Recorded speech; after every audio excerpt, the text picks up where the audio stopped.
So this one was a hard pill for me to swallow, and I'm going to share it with you guys. It is not enough to find friends and partners that treat you well. You have to go a step further and find friends and partners who treat themselves well. And here's why.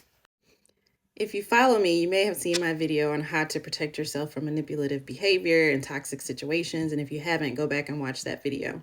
But the three things that I list that people should do around having a strong sense of self, around caring about how they feel, and around following their intuition are so important because they create the environment for you to be able to sustain closeness, sustain a healthy dynamic in all your relationships.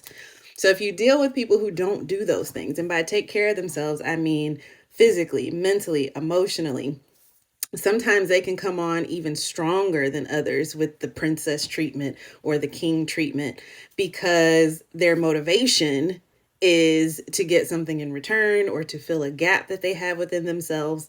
And when people approach relationships from a stance of lack, of not feeling like they have enough to sustain themselves, of not truly loving and knowing themselves, they come on strong and inevitably things drop off.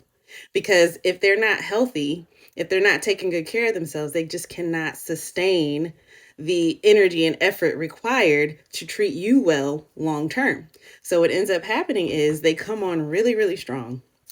And then you wonder why things fall off or they ghost, and you wonder why the relationship didn't work out. And it's because in order to create the environment for a sustained healthy connection, both people involved have to be taking really good care of themselves and creating that surplus, creating that energy that is necessary to consistently show up for other people.